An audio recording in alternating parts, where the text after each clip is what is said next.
আসসালামু আলাইকুম বন্ধুরা, সবাই কেমন আছেন? আশা করি সবাই ভালো আছেন। আজকে চলে এলাম চিংড়ির বালা চাউয়ের রেসিপি নিয়ে। এই তো আমি চিংড়িগুলোকে ধুয়ে রোদে শুকাতে দিলাম। প্রথম দিনের ভিডিও আর এটা নেক্সট দিনের ভিডিও।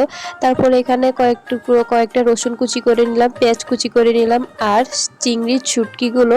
তারপরে একটি কড়াইয়ে তেল দিয়ে তারপরে দিয়ে দিলাম কয়েকটা শুকনো গোটা মরিচগুলো ভাজা হয়ে গেলে তারপর উঠিয়ে নিলাম। এরপর দিয়ে দিলাম পেঁয়াজ কুচি। শুটকি চিংড়িগুলো যতটুক পরিমাণ নিবেন ঠিক ততটুক মেপে মেপে নিবেন। পেঁয়াজ কুচি করে নিলাম। এখন বেরেস্তা হয়ে গেল, তারপর উঠিয়ে নিলাম। এরপর দিয়ে দেব রসুন কুচি। পেঁয়াজ যতটুক নিবেন তার অর্ধেকটা নিবেন রসুন।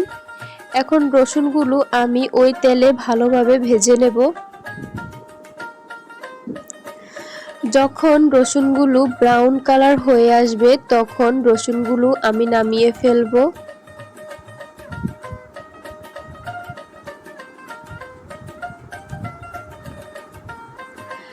তারপরেই তো আমি তেলের পরিমাণটা আরেকটু বেশি করে দিয়ে চিংড়ি শুটকিগুলো ভেজে নেব।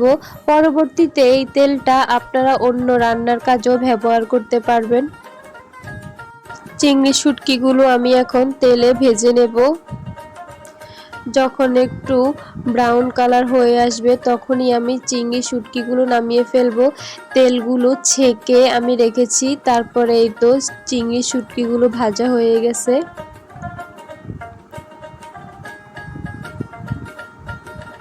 তারপর আবার ওই কড়াইয়ে তেল নামিয়ে রেখে আমি 1 চামচ পরিমাণ লবণ দিলাম, 1 চামচ শুকনো, 1 চামচ গুঁড়ো মরিচ, 1 চামচ হলুদ গুঁড়ো দিয়ে আমি কিছুক্ষণ কড়াইয়ে ভালোভাবে ভেজে নেব।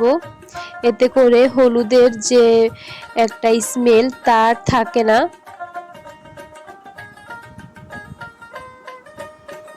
কড়াইয়ে কিছুক্ষণ নেড়ে চেড়ে তারপরে আমি দিয়ে দেব চিংড়ি শুটকিগুলো।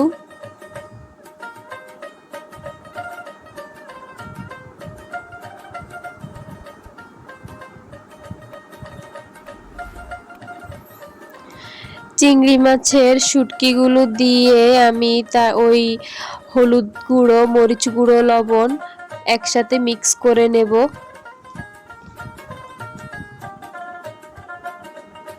মিক্স করা হয়ে গেলে আমি এখন এগুলো ঠান্ডা হতে দিব।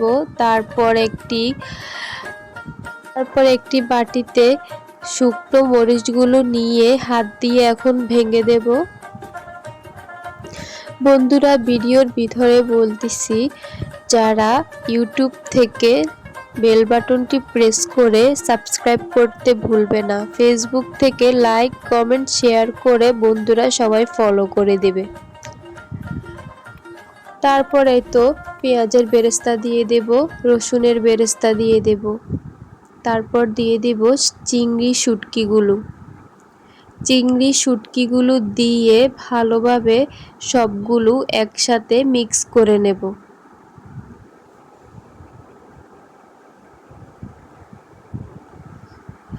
সবগুলো একসাথে ভালোভাবে মিক্স করে নিলেই এই তো রেডি হয়ে গেল চিংড়ি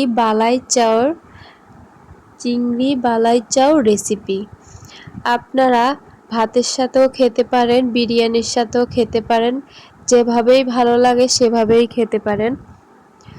আপনারা এভাবে যদি রেখে দেন কাচের জারে 4 সপ্তাহ পর্যন্ত আপনারা খেতে পারেন। আর যদি নর্মাল ফ্রিজে রেখে দেন কাচের জারে করে, তখন সারা বছরই খেতে পারবেন রেখে। আপনারাও বাসায় এভাবে ট্রাই করতে পারেন। বন্ধুরা, সবাইকে ধন্যবাদ।